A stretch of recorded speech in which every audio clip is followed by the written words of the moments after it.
And welcome into the college football takeover here on Bet the Edge. It is Brad Thomas, Eric Froton, and myself, Vaughn Dalzell, back in action, ready for a winning week 2, and got a few top 25 games to talk about. A lot of props to go over, and I'm excited to bring out our people's parlay this week as we're looking for a bounce back, gentlemen. Brad, how you doing today? Before we get started, any big takeaways from week 1?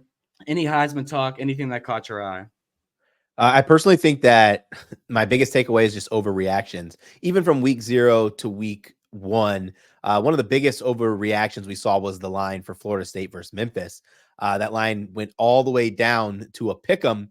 Now it's climbing back up 2.5 about 2 hours ago, 3.5 an hour ago. And I think by the time this show releases, it'll be close to 5, which is probably going to be the fair line. And also, what I want to say is a lot of people are going to look at week 1 against these FCS schools and they're going to lose their mind. They're going to make irrational bets. We have to remember the talent differences are so massive that just temper your expectations a little bit. Think about schemes, think about being smart. But it was just really good to have a full slate of football back. Yeah, I definitely, for the last thing you spoke about too, I felt like I learned a lot too, especially just from the Ohio State first quarter team total loss for me. I saw a lot of teams that were really good, the Oregons and everyone that struggled in the first quarter, then kind of picked it up later in the second, third quarters of these games. So next year, I think I'll probably stay away from first quarter bets in college football week 0, week 1, lean more towards full game or second half bets. But Eric, you were at one of the best games of the weekend, probably the best game of the weekend, USC LSU. Big takeaways from college football week 1, and I'm guessing your takeaway had to be USC's stellar defense. Yeah, well, you saw Anthony Lucas really corrupting that whole pocket from the defensive end position. Obviously, Bear Alexander on the interior was a factor, but that's really what I was really encouraged by. If you looked at LSU's performance, everybody was talking about that offensive line with these 2 NFL draft potential first-round bookends, but not one single one of those offensive linemen for LSU earned a PFF blocking grade above the 60th percentile. So I don't think anybody really saw that coming into the game, but just an incredible matchup. Thrilled to have been able to be there and looking forward to the week 2. Yeah, definitely looked great doing it, Eric. A lot of people on Twitter were fanboying over you, my man. Good to see that happening. But we got some big games this week, kicking off with Texas at Michigan. And the Longhorns were the 3.5 point favorites. Now they were laying 7.5, and we got the total sitting at 42.5 points. It's a Saturday noon kickoff, so it's going to be the biggest game bet for that noon slate more than likely. So I lean the under here, and I'll get to that in a minute. But Brad, I'd love to see what you have going on in this game, because last week you didn't even want to touch Michigan, but this week you have a play in this game. Yeah, from a smart, better perspective, I think you have to take Michigan plus 7.5. I didn't do it because I already have money invested in this game. But whenever you see it go through really important numbers, the 3s and the 7s, without like major injury news, I think just pros will be sitting at home licking their chops for that. I actually went a different way. I went in the player prop perspective, and I took a Texas player, a former Alabama player. I was actually focusing in on him a lot in that game because I wanted to see how they utilize him. Would he be a slot player? Would he be a guy they move around? And I feel like we talked about this just a little bit in last show, where Isaiah Bond, Silas Bolden, and Golden are really good receivers for offensive mind like Steve Sarkisian, because he has the toys and the weapons to do what he wants, to put them and line them up wherever he wants. So if he sees a weakness in your team, he will line up against that, or he will scheme against it. I went with Isaiah Bond over 53.5 receiving yards. Isaiah Bond was in that, utilizing that offense a lot for that first half, right? He had 6 touches with the ball, 13 touch opportunities. So basically between rushes and targets, he had 13 opportunities to kind of touch the ball there. Finished with 61 receiving yards, yards per air yards per catch, were 8.4, which was pretty high. But it wasn't just primarily out of the slot, which I thought was pretty cool. He looks like he's going to be an integral part of that offense.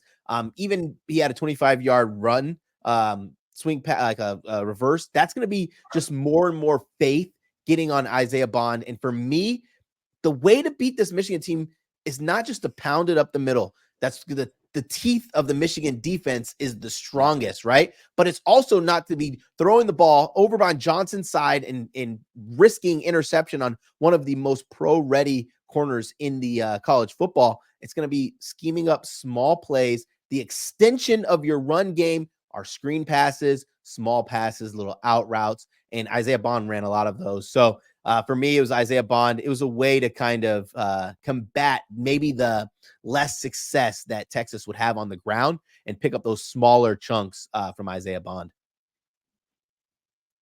Yeah, for me, Texas, if you look at what they did against Colorado State this week, pretty much did anything they wanted, frankly. 545 total yards to 192. That's a massive outgaining.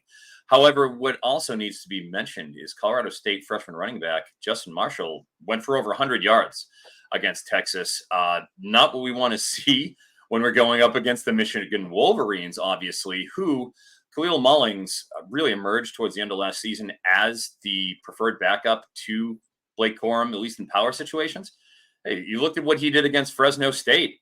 They needed him, and he was clearly the more effective runner, the more powerful, and frankly, elusive.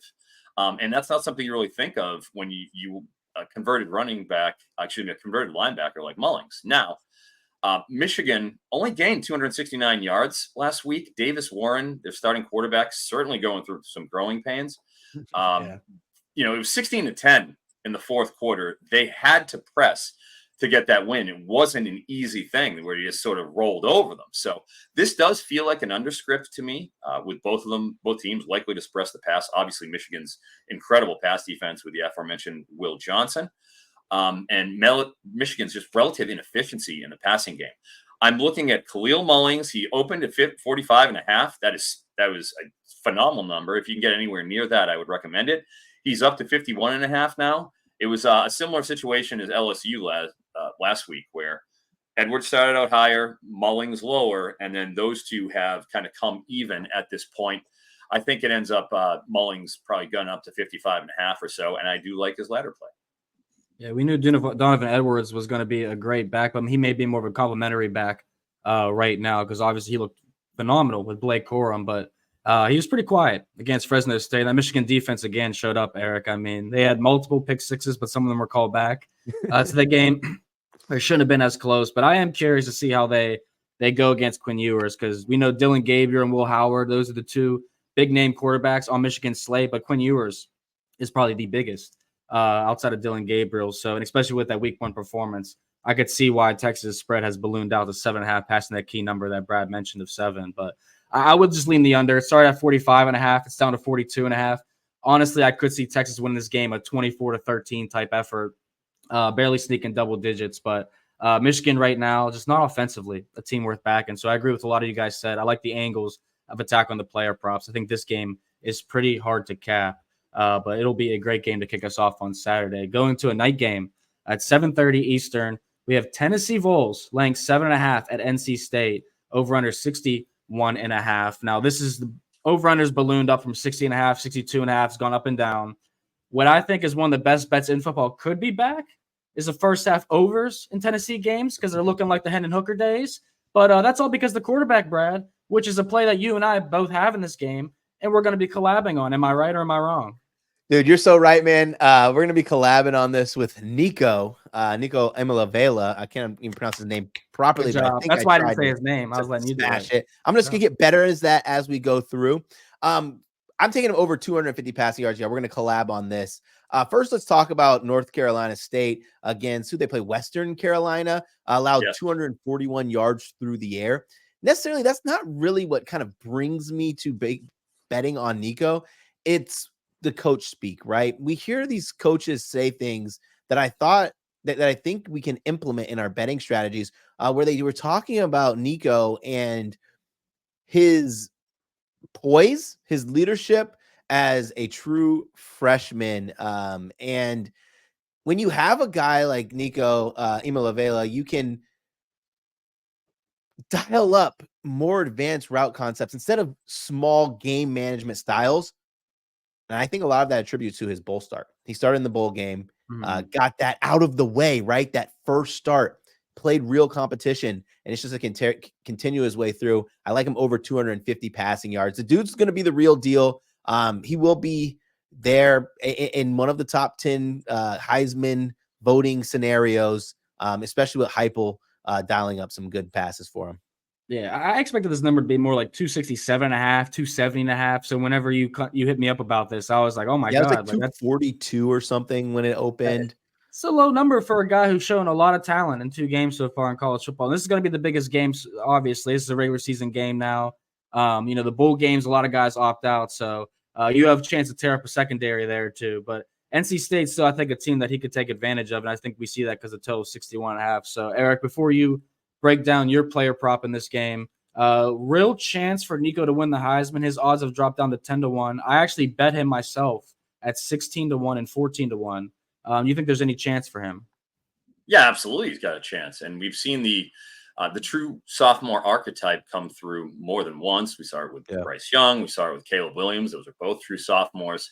And I think Nico Iamaleava, in terms of his athleticism, in terms of how well he ran the offense, you saw what he did against Iowa in the bowl. He ripped off 151 yards on the ground against them.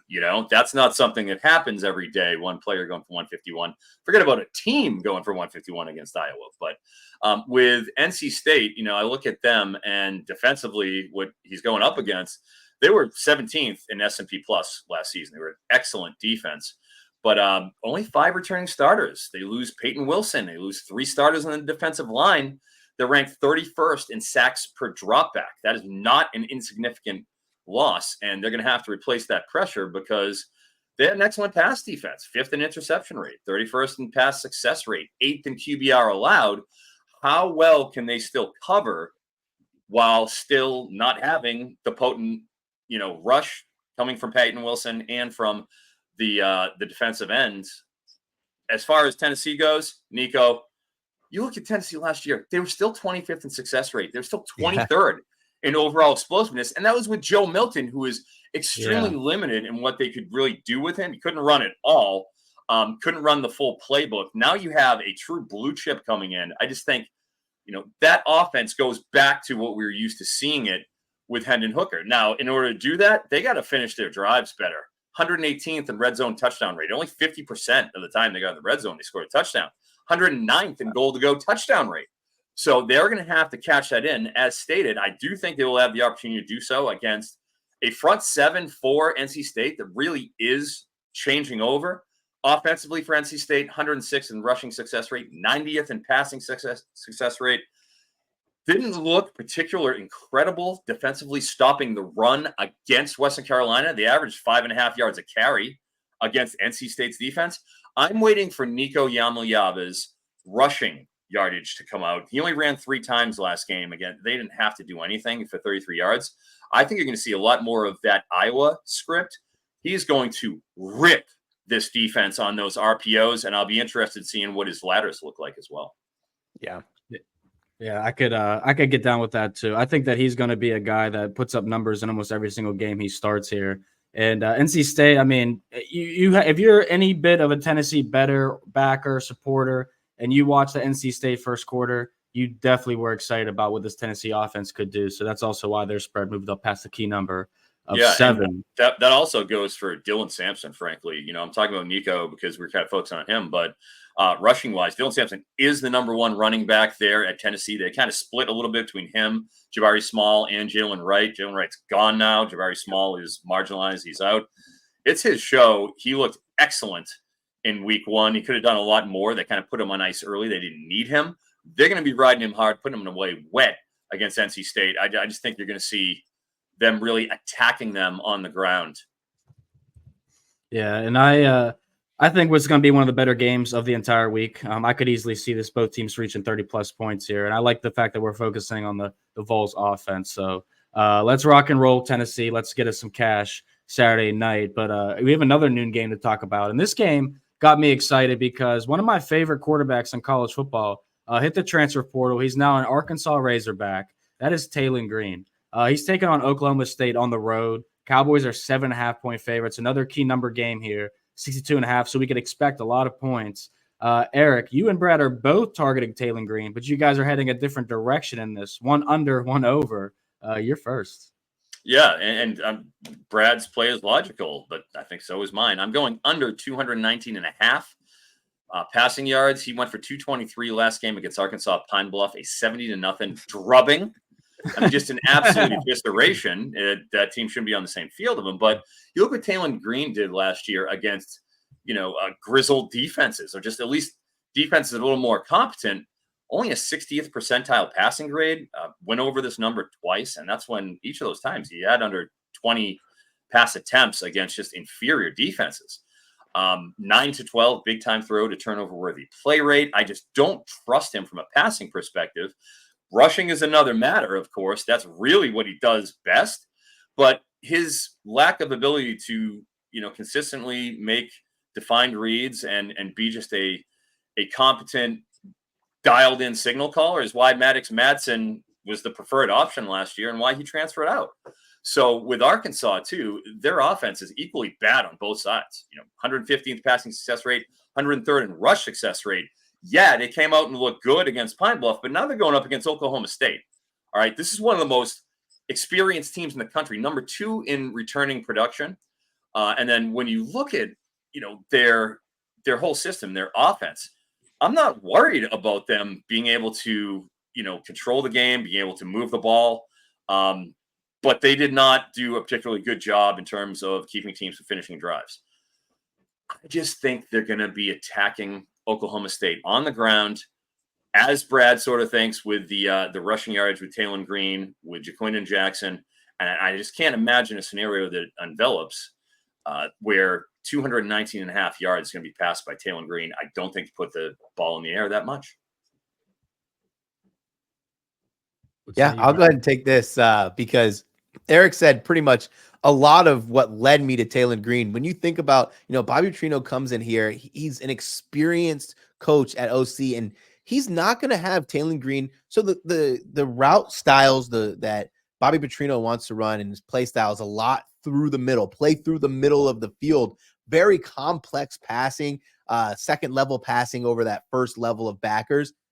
Taylor Green, yeah, he could do that against Arkansas Pine Bluff, right? Like it's Arkansas Pine Bluff. They're 55-point favorites. Now they're a dog to Oklahoma State, who's going to be very difficult to pass against, especially those second level passes. It's going to be a lot of design runs. It's going to be a lot of breakdowns. If it's going to be one of those situations where Green, if this man is not open, improvise, make it happen. You even saw that. I watched that Arkansas Pine Bluff game back a couple of times, just the key plays of Taylor Green in there. And we saw that a few times. He had 6 rush attempts in that game, and most of them were improvisations where he didn't want to put it in a tight window. And that's where the limit for his development needs to kind of advance if he wants to continue on his professional career. But his legs are a different thing. In tight situations, and yeah, Bobby Petrino comes here as the offensive coordinator, but in tight situations against good defenses, what did Pittman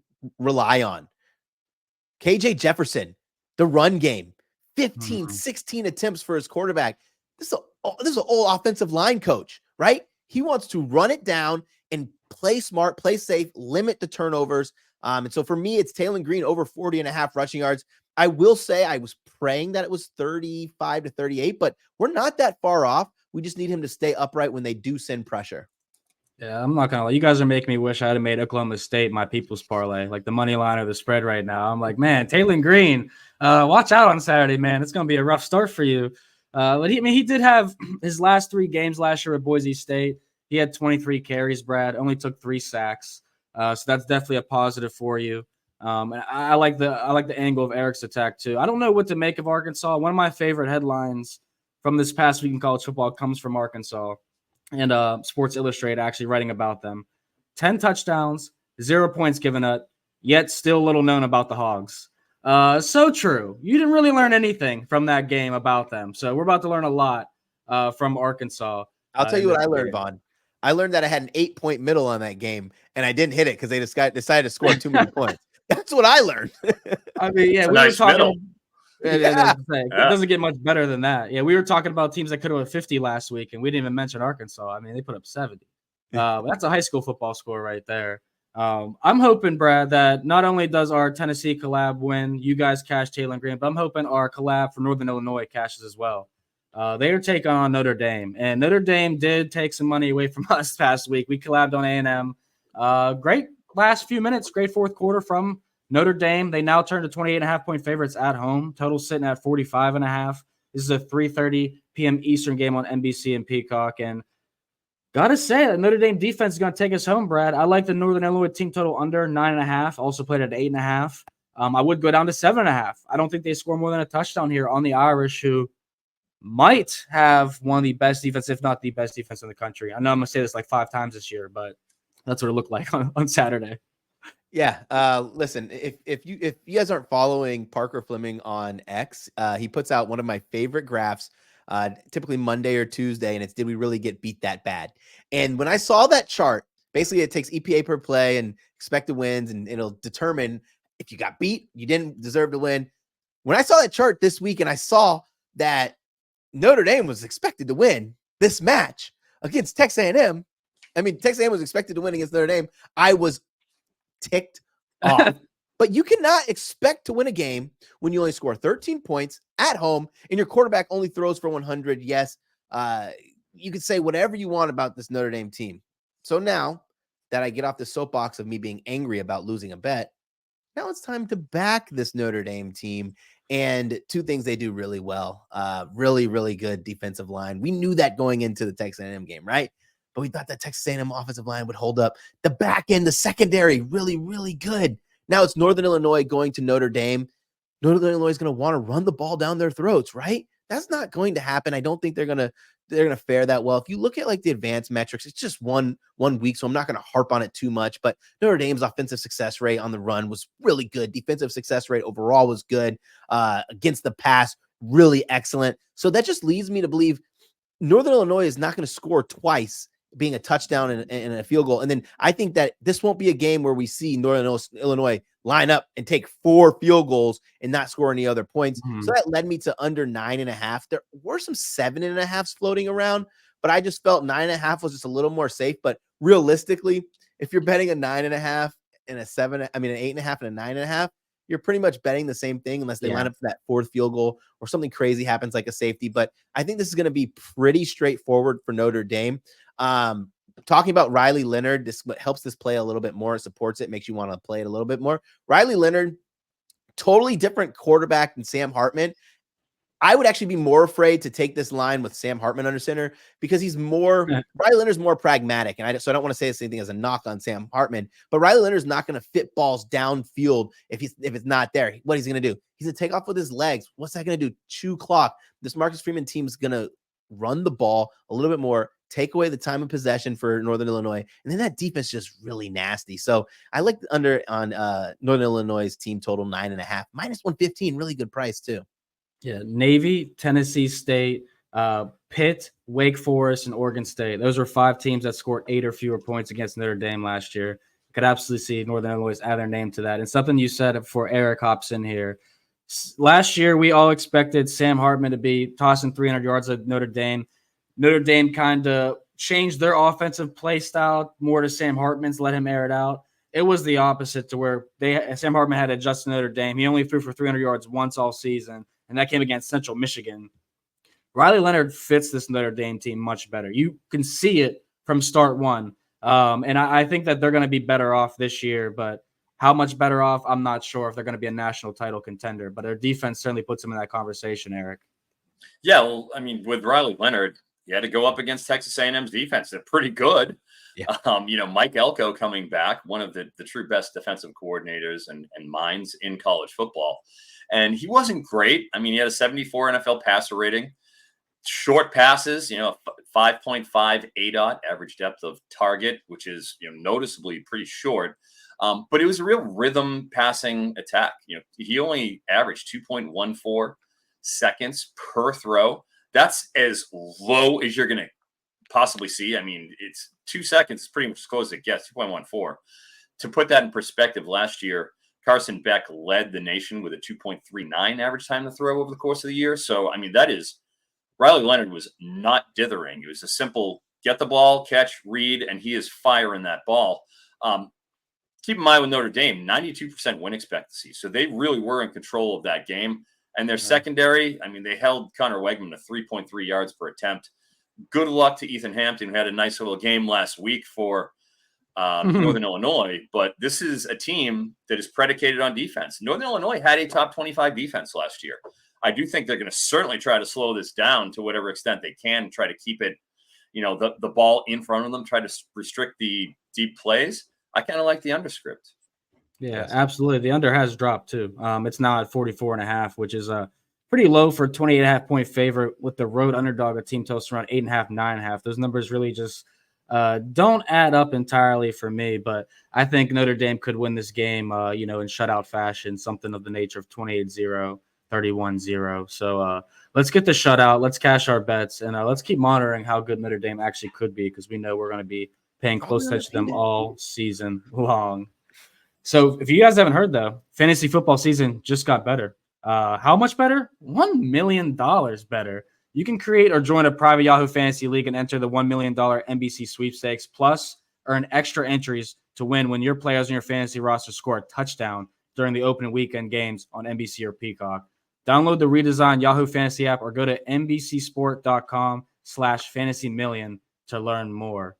We have ladder plays, Big Ten plays, and the People's Parlay all coming up. But we should start with ladder plays, because last week we cashed Shedeur Sanders. It's running plus 640. Then we end the Sunday night with Miller Moss, because Brad said, no, we're not done. That was a great cash, my friend. I absolutely loved watching that one. So I'm going to let you go first, Brad, because you helped me out Sunday after a rough end of Saturday.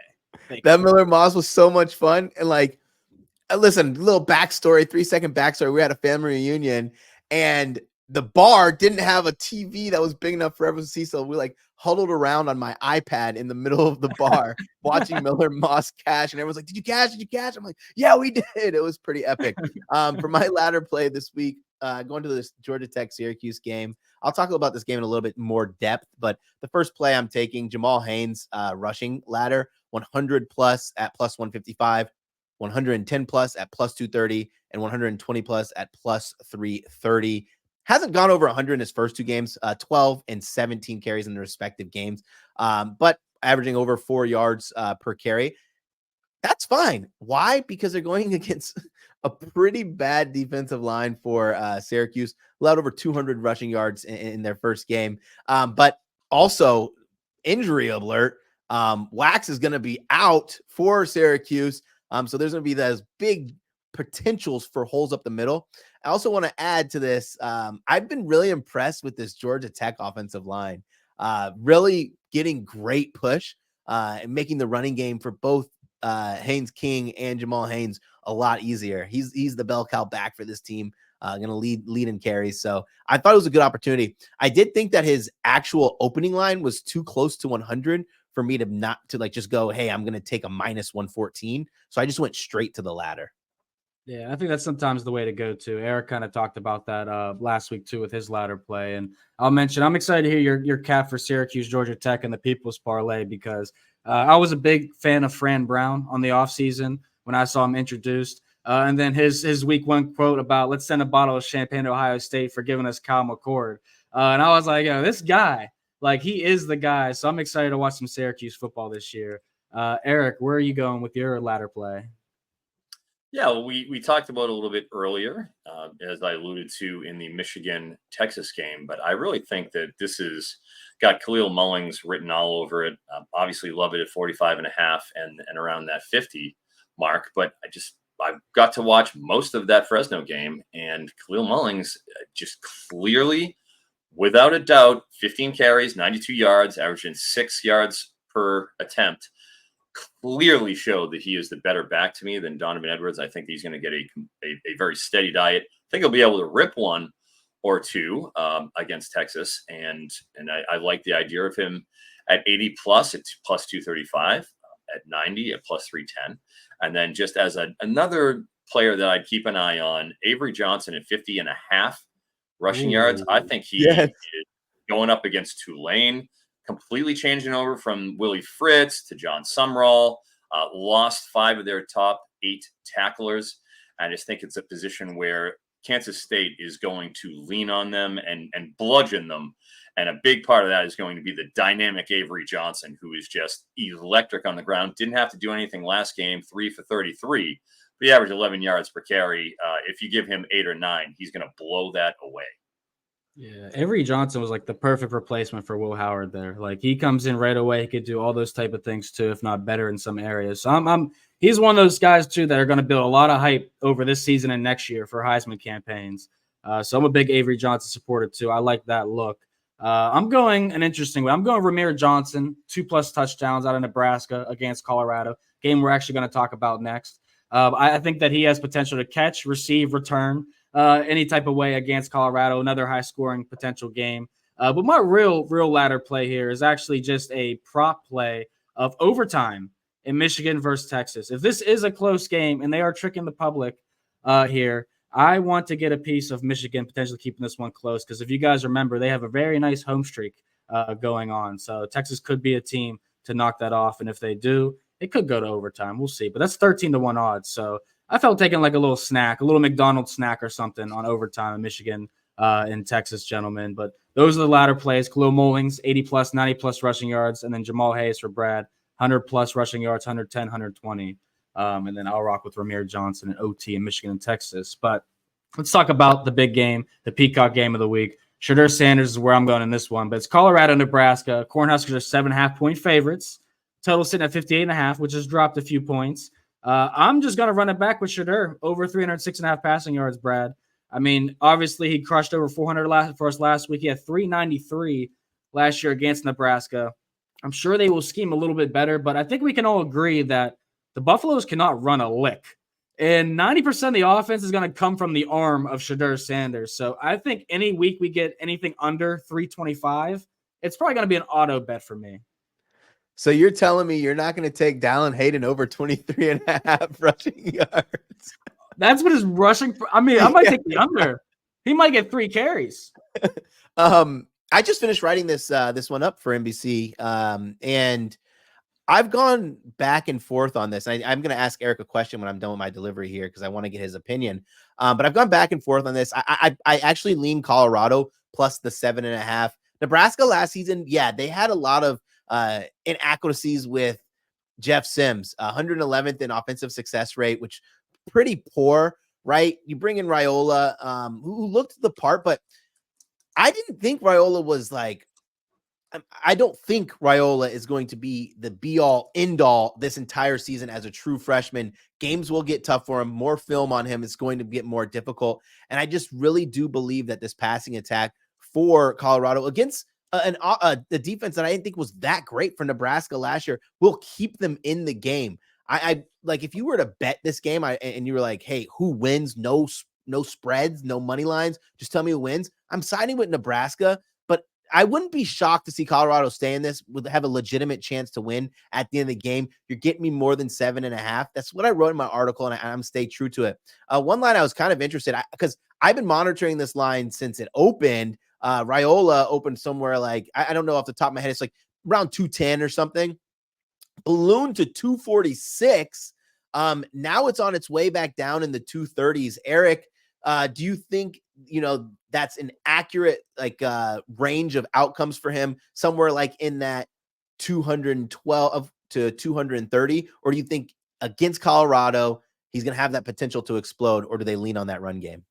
Well, that was one of my best bets last week, was the under for Dylan Raiola, because they were up against a FCS cupcake. And would you really need to leave him in the entire game and press the pedal to metal? And they didn't. And then came Harburg as well to finish out the fourth quarter. Now, in this situation, I don't think we're going to see him going out with his passing yardage, of course. And they're going up against Colorado, who, let's face it, they allowed 449 total yards, 292 pass yards on 20 of 26 passing to a very, very low level program. Well, no, but an FCS program there. And it's a good program, but God, they allowed 7 of 13 third down conversions. Not good, Colorado. And like you mentioned, 23 rushes for 59 yards. but 445 passing yards and 13 yards per attempt. So it's pretty clear what the dichotomy is between the competency of their offense, which is they want to throw the ball and they literally can't run it. We are not going to see another Charlie Offerdahl line again. But with Nebraska, they have to be careful. Last year, dead last nationally in turnovers, 29 turnovers, and they were really like Iowa light offensively. 108th in rushing success rate, 128th in passing success rate. They're already so much beyond that just with Dylan Raiola there. But what I'm concerned about with them is their offensive line last year, 123rd in sack rate. Have they really, done enough that Colorado won't be able to at least get a couple of hits on Dylan Raiola? I think they will. And as a result, I'm taking the under in 11.5 rushing yards for Dylan Raiola. Might be down to 9.5 potentially by the time this is posted, 8.5 potentially. I still think it's a go. He took 0 structured snaps in terms of rushing snaps last week, and he's 260 pounds. He's the kid of an offensive lineman. I just think he put it all together, and I don't see a lot of running happening from Mr. Raiola this game.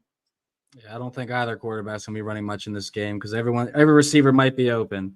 And that's showing in the total and with the defense. But 2 quarterback props go in different angles there. Raiola under rushing yards and Shedeur Sanders over passing yards. I honestly like Shedeur up to like 315, 320 mark. I saw some markets already have him juiced to 325. So that line will likely move as well, Eric. Let's talk about Iowa State. Gosh, 325. That's wild.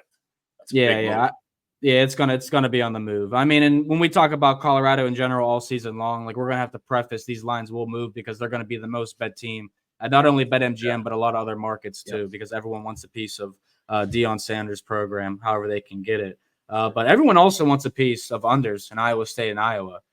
We don't have the same quarterbacks. I mean, Deacon, we miss you. We miss you, buddy. Big energy. Yeah. Where you at, man? The total's 35.5 in Iowa State. The Hawkeyes are the favorite here. Spread went up from 2.5 to 3, so they're touching that key number because we know field goals will be evident in this game, Brad. Saturday, 3:30 p.m. kickoff. What do you like in Hawkeyes and Cyclones? Yeah, man. Initially, I was just going to bet the under. And if you blindly bet Iowa unders, especially you can even say blindly bet Iowa State unders, you're totally cool.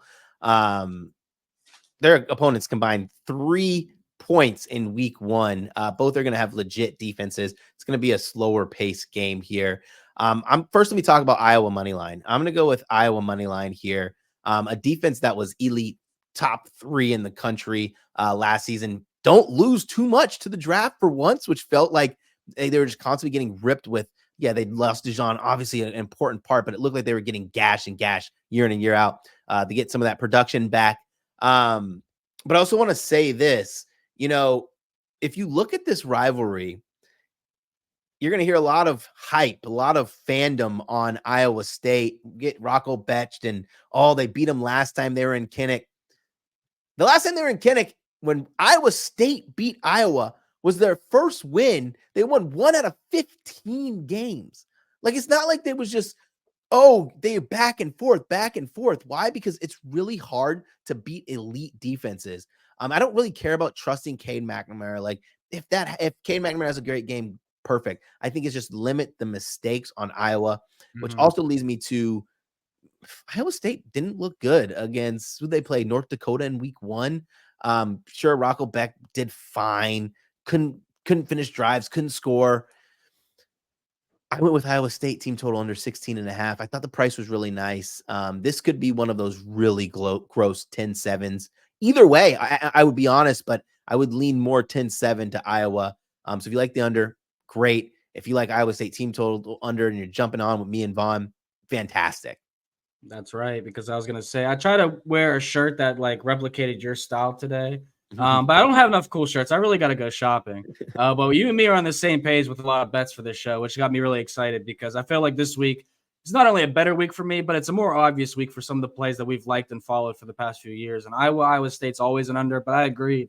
Something about it made me want to lean on the Iowa State team total under and take Iowa money line because the Hawkeyes do look a little better now. New offensive coordinator. Cade McNamara is a step up for quarterback, so the offense could put up 24 points, which could be enough to push the over here if we get 24-13, for example. But the loser of this series has, in the 8 of the last 9 matchups, has failed to go over 17 points. So that's 16.5 team total number that you mentioned. I played that too because that's a key number here for the loser, which I think will be Iowa State. So I'm with Brad here. Iowa money line and Iowa State team total under 16.5 are both in my pocket for a unit each. Eric, what say you? Tell us your prop, but tell us who's going to win. Iowa State. I like Iowa State. I'm going on the other side here. I'm going full heel. Keep in mind, Iowa last year in that game, 9 first downs all game. Okay, come on. 9 first downs. That was last year. Offense. I know. Well, hey, exactly. It was last year. But keep in mind, Iowa State, not bad. Not bad defensively. 18th ranked defense, S&P plus. 9 returning starters from a defense that pitched a 3.8 yards per carry and a 56% completion rate. Okay, so this is a dialed-in veteran defense that Matt Campbell, Iowa State head coach, a guru, is ready to go. Now on the other side, keep in mind, they have all 5 offensive line starters returning. You have Jalen Knoll, you have Jaden Higgins, you have Rocco Becht, and you have Abu Sama, who really took control of the running back room last year. What I like is this offense is explosive. 2nd in ISO PPP. 2nd in marginal explosiveness, but they weren't particularly efficient. 107th in success rate, right? I think they go and they're going to be running the ball more than you expect. Last year, Iowa State ran 75 plays against Iowa. They ran the ball 31 times, threw it 44.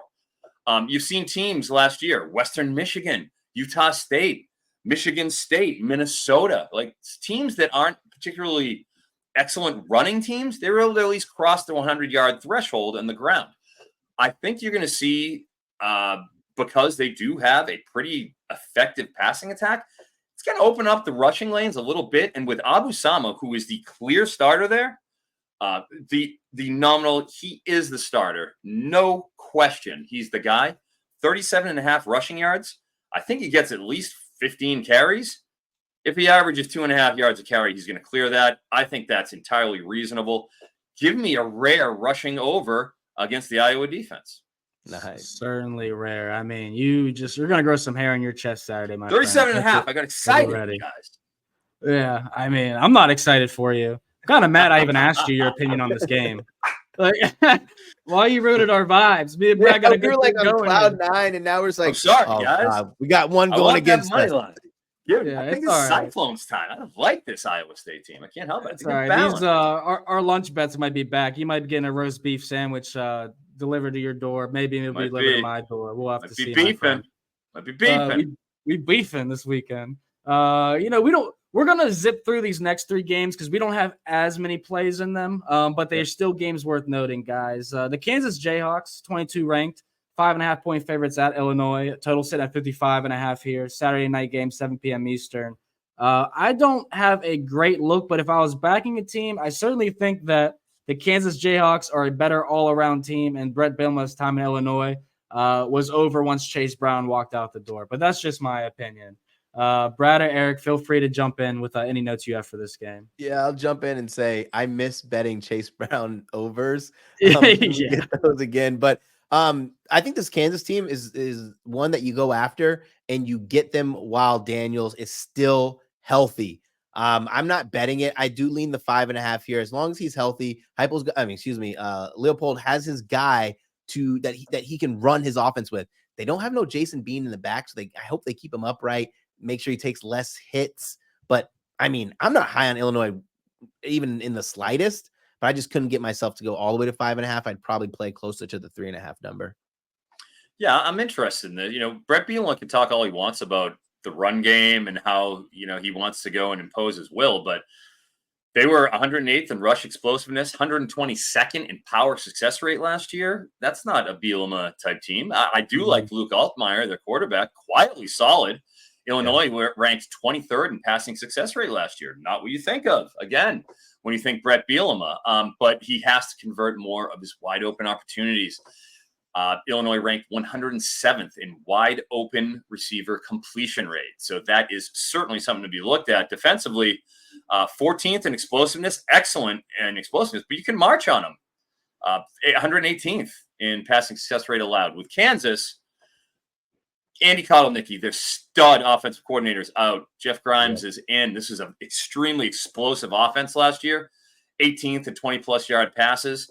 But their defense really got beat up on the line last year. So I'm interested to see how that works out with Illinois. Bend but don't break pasty, 124th in completion rate, but 33rd in explosiveness allowed for Kansas. I'll tell you, I like Kansas in this. I know they're favored. I think that only 5.5, or wherever it's at right now, I think it probably gets closer to double digits. I think they can really handle Illinois with Jalen Daniels under center. Yeah, this one might be a gift of a line. We'll have to look back on this next week and really see if it was a trap or a gift. But at this time, it definitely feels like a gift. I'm saying under that touchdown number at Illinois.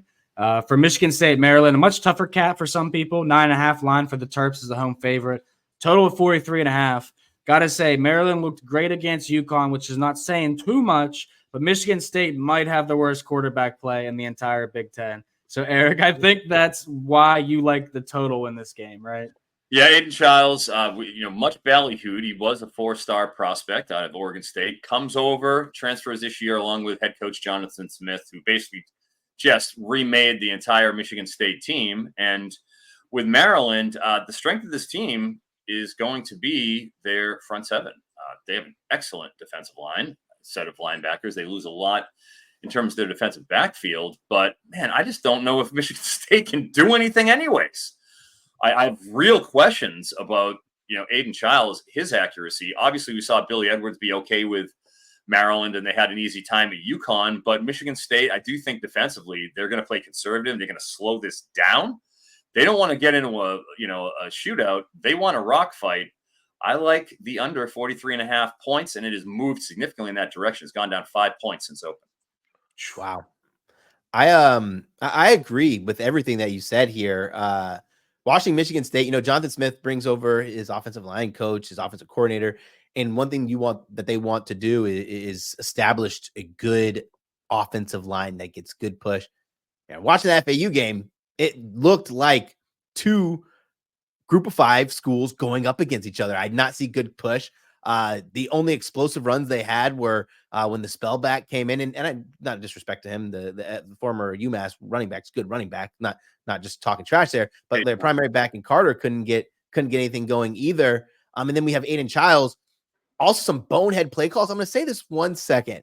Aiden Child wasn't accurate all game. They get down to the red zone. They're on the opposite hash, and they throw an out route, or I think it was the out route or rub route on the other side of the field. Of course it's going to get picked off. Why would you do that? Bad play calling. But anyways, I digress. I lean Maryland here.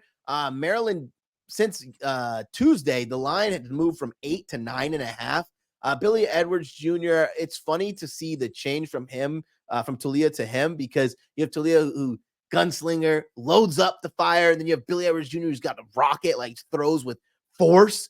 It's just funny. I think the route combinations looked different. It's obviously week 1 too. Like, you can't take too much stock when you're just literally every guy is open 15 yards down the field for Maryland. So I didn't want to get too high on the Terps here, but I just think they're going to bully that offensive line of Michigan State. And I would probably play all the way up to 10. Yeah, for sure.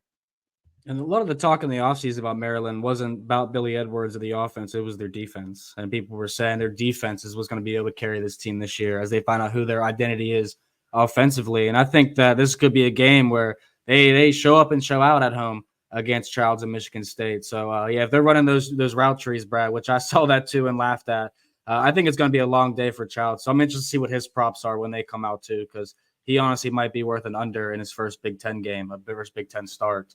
Last Big Ten game we'll cover here in depth is Boise State at Oregon. The Ducks are 19.5 point favorites. Starting to see 20.5s pop up at some shops. I'm sure we'll hit 21 or 21.5 on Saturday. It's a 10 p.m. kickoff Eastern time. Total 61.5. I'm waiting for Dylan Gabriel props to come out. He went 41 of 49 for 380 yards and 2 touchdowns, and somehow they only scored 24 points in Idaho. If you watch that game, you'll understand a little bit more. But I think that's why both of you guys like the Ducks here in a bounce back spot, right? Better offense, Brad.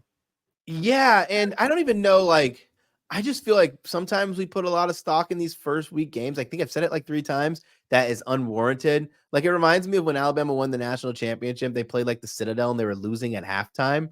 But I'm on Oregon. Boise State had a fantastic game, but they also gave up 460 plus yards. There is no reason why this Oregon team should not go out there and have their way on both sides of the ball. Yes, they're gonna have to stop. They're gonna have to stop Genty. That's fine. Dylan Gabriel had an efficient game, right? They just couldn't get it done. But if you talk about having all of the pieces that you need to be successful, Oregon has them. I think this is actually going to be a lot more of a blowout than people are expecting. Like, we have Maddox under center who's going to be handing the ball off, and they're going to have to go up against that front 7 of Oregon all game long. I don't think that's going to be as successful as people are thinking, who, mind you, this line was driven down. And I think a lot of really smart handicappers and a lot of smart bettors probably just threw their money on Oregon because they knew it was the right side. It's just, without like gushing over it, you get the value from them playing so poorly against Idaho. And it was there was no real way. There was no real time or no actual time during the game where people were like, Oregon are going to lose against Idaho. And we take that value on our side. Yeah, I don't have any problem with that as well. What this kind of feels like to me is what last year with Oregon, when they had a real scare from Texas Tech, 38-30 in week 2, where obviously you play that again 10 times, they have an easy time with Texas Tech, but they didn't. And then it's like they went on a revenge tour for the next few weeks, scoring 139 points over their next 3 weeks and allowing just 22. Kind of feels like that to me, where they're going to be upset.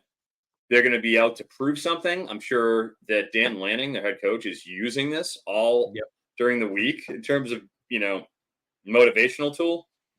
I think they'll be out ready for a scalp, and they're going to blow them out this game. Yeah, it's going to be. I think I might be joining you guys on this weekend. I don't know. I'm going to sit on and think a little bit more, but definitely convincing on both ends, because I do think it's a spot where, you look at that game, they're only going to get better heading into week 2. They're going to fix what they didn't work well against Idaho. And Dylan Gabriel, I mean, he's a Heisman candidate for a reason. He's going to put up some stellar numbers every week. So I got to imagine there's a few more touchdowns on the board there. I'm looking for an over 2.5 touchdowns, Brad, for plus money. I think that'll be my Dylan Gabriel play over the weekend. But week 1 of the NFL is here also. The season begins with the NFL kickoff on Thursday as the Ravens face Patrick Mahomes and the reigning Super Bowl champion Chiefs on NBC and Peacock. The following night, it's Packers versus Eagles in Brazil. You heard that right, in Brazil, exclusively on Peacock.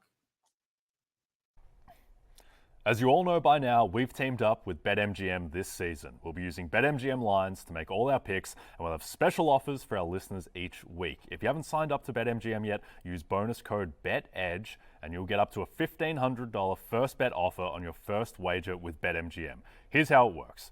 Download the BetMGM app and sign up using bonus code BETEDGE. Deposit at least $10 and place your first wager on any game, and you'll receive up to $1,500 in bonus bets if your first bet loses. Just make sure you use bonus code BETEDGE when you sign up. See BetMGM.com for terms. 21 plus only. U.S. promotional offers not available in New York, Nevada, Ontario, or Puerto Rico. Gambling problem? Call 1-800-GAMBLER. Available in the U.S. Call 8778-HOPE-NY or text HOPE-NY 467369 in New York. Call 1-800-NEXT-STEP in Arizona, 1-800-327-5050 in Massachusetts, 1-800-BETS-OFF in Iowa, 1-800-981-0023 in Puerto Rico. First bet offer for new customers only, subject to eligibility requirements. Rewards are non-withdrawable bonus bets that expire in 7 days in partnership with Kansas Crossing Casino and Hotel. Don't forget, if you haven't signed up for BetMGM yet, use bonus code BETEDGE and get your $1,500 first bet offer today.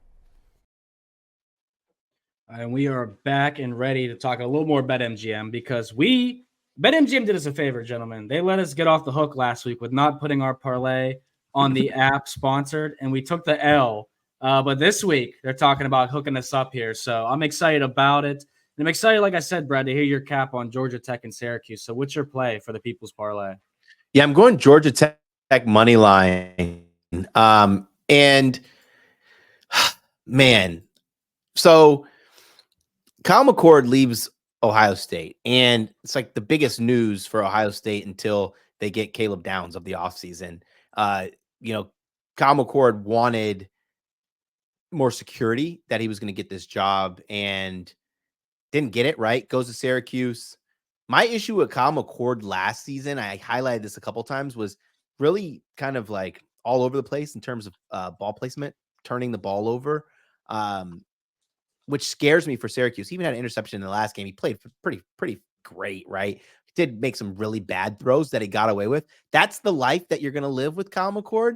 And I think against a Georgia Tech team who are going to be able to establish the run and maintain time of possession and have that advantage, you can't give the ball away. I think that's going to be how Georgia Tech really like hang their hats is we're going to run the ball down your throats. We're going to control that clock and we're going to limit your possessions. And if Kyle McCord is out there giving the ball away, they're not going to score and it's going to be tough. I don't think this is going to be one of those low scoring games. I'm not saying that by any means, but I do lean Georgia Tech here. So I went ahead and bet it because I wanted to get, I wanted to see if my thought process on Kyle McCord was accurate. Kyle McCord will be really good against really bad teams all season. But then when push comes to shove, unless he took the next step, he will just be okay against solid teams.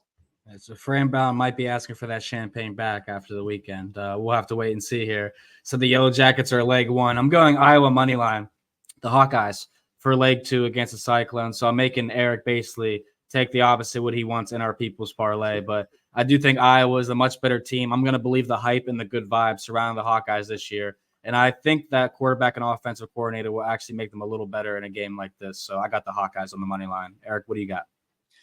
I like Virginia. It's down to -1.5 over Wake Forest. I love their sophomore quarterback, Anthony Calandria. It was kind of a question whether or not him or Tony Muskett would get the gig. He has clearly staked his claim to it. And I just think with Virginia last year, they were in a tough spot. Year 2 of Tony Elliott. They're now in year 3. They only had 17 line starts returning. It was kind of they gave up 42 sacks. They're much better and much more experience, have continuity, and had a chance to kind of coach up that line. It's going to be important because they have Malachi Fields is an excellent outside receiver down the sideline. Kobe Pace had a really nice game, comes over, former recruit by Tony Elliott, head coach for Virginia, brought him over from Clemson. And I don't like Wake Forest. I am not a Hank Bachmeier guy. It was him and Michael Curran come into last week's game as who's going to be the starter. Curran took the first reps. It looked like Bachmeier took it over. I have no faith in him being healthy or effective. I think Virginia is going to be a bowl eligible team this year and is coming up. Give me the Cavs. I like that. That line's been flip-flopping back and forth to them being favorites and underdogs the past day or two. But I'm not going to lie. You give me anxiety, man. Who picks a -1.5 in a parlay? Can you just take the money line next time, man? Take the money line. Why leave us that out there? I'm just telling you what the line is. Jeez, yeah, I won know. last week. You guys lost. You got confidence. You got confidence. We're not taking the spreads. We're taking the money lines, and you're out here with the confidence. So, I mean, like I said, I respect it, but man, the anxiety you give me sometimes with these plays, man. All right, Eric, I think you did the best out of our last segment for our quick rapid bets. So before we get to our best bets, I'm going to let you kick it off here with some of your favorite bets of the week. I went 1-0. Oh, you went 1. Oh, you can't beat 1-0. Brad goes first. Eric, don't speak.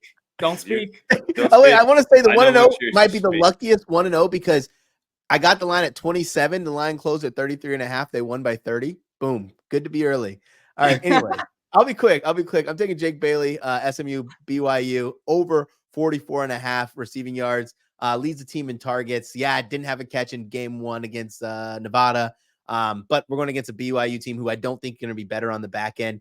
They were like bottom 3rd in defensive success rate against the pass. I think that continues. I think SMU just are going to kind of be like one of those work in progresses where they're slowly getting better. I don't think you can actually roll out 2 quarterbacks and think you're going to have some kind of sustainable high flying offensive attack. And we'll see what happens. But the faster they get rid of that for long-term program success, the better they'll be, in my opinion. But I like Jake Bailey hitting his last game too. I think he's going to continue to see a lot of targets. 6 targets in each game, to be exact. That's your uno. That's your one. Oh, I have 3. Are we doing? Am I just going them all? Yeah, we were going. We were going to take turns, but I mean, do what you want. Do what you want. Oh, it's all good. I'm sorry. All right, Eric. Well, I will go with Anthony Calandria. We just spoke about him. Obviously, I don't have to go too far into detail because obviously I like Virginia, but he's listed at 31.5 rushing yards. And let me tell you, that is just simply too low for my boy Coheed and Calandria, prog rock legend that he is, because Wake Forest is not known for their defense. They were pitiful last season. You can tell me that they've rebuilt that line, but I need you to show me first. Last week, Calandria, 11 rushes for 49 yards. Didn't even have to play a team that you even had to care about. They played Richmond, so he just put it in the barn pretty quick. I mean, you look at what he did last year, with the exception of Virginia Tech. Duke, 66 yards. Louisville, a great Louisville defense, 89. Georgia Tech, 33. NC State, 43. So 4 of the last 5 games, he has dominated that number. And even in one of them that he didn't get, he was coming in relief of Musket. So it's like, once they started using him and he got into that flow, got into the starting gig, he was pretty much unstoppable on the ground, and they're giving him double-digit carries. I will take that all day against Wake Forest's porous defensive front. Let's rock and roll. I'm rocking with a strong defense myself to shut down other offense. I'm taking Western Michigan team total under 7.5, a key number there. I got it at minus 130 yards. It's pretty universal everywhere between 130 and 140 right now. I would play the 6.5 because I actually did that for plus 126. I like those odds because I don't think they score a touchdown. Ohio State's defense was magnificent. I mean, if you guys rode that team total under for Akron with me, then you were probably shocked when you saw Akron's kicker pull up and hit a 49-yard field goal in the first quarter. You were probably even more shocked when he came back in the fourth quarter and kicked a 48-yard field goal. So Ohio State did pretty much everything to keep their opponents out the end zone. I think they do that again here. So I like Western Michigan team total under 7.5. Both their touchdowns, Brad, against Wisconsin came from the 1-yard line. Won't be happening against Ohio State. No, I like that. I'm going to go with Kobe Prentice under 68.5 receiving yards. I think this is just more of one of those kind of media lines, right? Where the talk of the offseason was Kobe Prentice is going to be the leader of this wide receiver core. It really hasn't panned out to be that way. It's been Bernard. It's been K-Law. Even Ryan Williams played a decent amount of snaps. Kobe Prentice was running with the second unit. Even when he was running with that second unit, Alabama kind of took their foot off the gas. He did okay, 40-something yards, but those were all passes from Ty Simpson when the game was already out of hand. I don't think this is going to be a 60-0 drubbing, 63-0 drubbing against South Florida. South Florida much better defensively than Western Kentucky. So if we have a guy who is probably like 4th or 5th in line for targets, getting to 70 is going to be pretty big. Also, Kobe Prentice is not the stretch the field guy. We have 2 guys who are the stretch the field guy that are going to be clear in Bernard and Ryan Williams. And then if they have a play where they want to go underneath route, that's going to kind of take it to the house. That's going to be K-Law. That's 4th in line. So just 70 yards just feels like a lot. Yeah, sounds good to me. I will go with Gavin Sawchuk, running back, Oklahoma versus Houston. Last game against Temple, 6 carries, 15 yards. Split time was listed on the depth chart with Javonte Barnes, who was injured all of last season. But everything you heard about Barnes in the preseason camp was that he was the alpha, and he came out, looked better than Sawchuk did last game. Their number 1 recruit, 5-star running back, Taylor Tatum, he had 60 yards and a touchdown. I didn't like how that all developed there. And now against an actual Big 12 defense where, Houston got lit up by UNLV, but by the same token, are they going to have to keep their starters in the whole time? Are they going to have to really stress against Houston? I just think a lot of things are lining up here that give me concern and pause about Sawchuk. Listed, opened at 84.5, down to 81.5. I'm still on that under. Yeah, I dig that play. That was a very hard game for me to cap here, but I definitely think Oklahoma could probably roll in that outing. I want to talk about Bowling Green. How could you not talk about Bowling Green in week 2? They're taking on Penn State at Happy Valley. And Eric, you remember what Happy Valley is like. When they come out, it's going to be crazy out there. I don't think Connor Bazelak gets in the end zone for the Falcons. They averaged 1.5 interceptions on the road last year with Bazelak and Camden North. Penn State's defense will be shining, possible shutout at home. And this is a tough week to be betting Bowling Green, and so will next week because they have a road game at Penn State here, then a road game at A&M back-to-back. So you'll be hearing from Bowling Green this week and next week from me, but I like them under 6.5, Brad, at plus 124. Yeah, I'll be quick on this one. AJ Henning under 4.5 rushing yards. The line opened at 12.5, and I feverishly tried to lock it. It's available now on Underdog. Listen, different OC. We got Zach Lewan come out there. He's already said what he wants to do. He wants to be physical at the point of the attack. He wants to run the ball down the middle of the defense. It's no time for any of these reverses, trickerations. Even if we get burned by the one carry, but I don't expect him to have a carry in this game. Like that. Eric, anything else? Yeah, I'm good to go. I'm ready to go to best bets for me. All right, and I'll just mention half unit play for me. This is we didn't talk much about the Friday games, very small slate, but do like the under 38.5 in Duke versus Northwestern. Absolutely sloppy game where both teams allowed 0.8 and 1.5 yards per carries in week one. Neither quarterback's trustworthy, so I like the under as a small bet there for Friday night. Best bet time though before we wrap up the show. Brad and I went 1-0. But Brad, you had the better cover margin, my man. So you get to go first here. What's the best bet? I'm putting Oregon as my best bet. You could play this up to the 19.5 here. If you can't find the 18.5, I said all I need to say about Oregon. I just think this is just one of those blowouts there. And yeah, go ahead and take the 19.5. Yeah, love that one. I'm rocking with Akron's team total under 7.5. 1 minus 130 odds at Rutgers. Give us our money back from last week, Akron. But what really happened was there were two quarterbacks outside the kicker being a stud, 2 quarterback system for them they implemented. Their starting quarterback got hurt, the one that could throw. So now most everything they ran the offseason is out the window in week 2 at Rutgers, a team that allowed 7 points in week 1. So I like Akron team total under 7.5, Eric. Absolute smash play here. And, 1-1, I put out 2 best bets. Rayola hit and Caleb Johnson did not.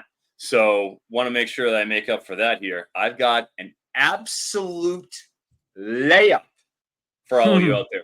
For some reason, our friends at FanDuel put out Dante Cephas, wide receiver, Kansas State, at 27.5 receiving yards. If you remember our friend Dante Cephas from last year during bowl season, I put a mint on him to go under in Penn State's bowl game, but because he is a malcontent and got in the doghouse, he didn't even play. He wouldn't have cashed. He would have gone under. They did not even allow him to play. He was one of the biggest busts of last season. They expected him to come into from the MAC to Penn State and be somebody who could hold down that outside job. Not the case. Comes over to Kansas State last week, runs 12 routes against Tennessee Martin, where they're killing him. Gets 2 targets, drops one of his 2 targets, and doesn't catch the other. That's not a recipe for 27.5 receiving yards. Heavy under while you can still get it. It'll be gone soon. Yeah. What's the lowest number you'd play that to before we get out of here, Eric? 18. 18. I don't think. I mean, maybe he catches a pass, but they're playing Tulane. They probably bludgeon them on the ground and won't really have to do too much because Tulane's in turnover from the Fritz regime. So, I don't think he plays many consequential snaps. He hasn't earned it. Yeah. He didn't do it in Penn State. He drops his first opportunity against Kansas State. No, that's not how you get snaps. That's true. Well, another great show as always, guys. I definitely appreciate all the efforts. We covered a lot of games, over 20 picks on the show once again. Brad and I finished 500 for our show picks. Brad had a great Saturday, so make sure you follow him on Twitter, Mr. Brad Thomas. Eric Froton was the guy that kept us above water last week, as usual. But this week, Brad and I are going to take over, Eric. So make sure you got your back. By all means, have at it. We won't win, baby. We will, my friend. But we appreciate everyone that views, watches, and listens. Make sure you guys follow us on Twitter. Make sure you subscribe in audio and podcast form. And also like and subscribe on YouTube as well. For Mr. Brad Thomas, for Eric Froton, for Vaughn Dalzell, thank you for everyone for watching. Best of luck this week.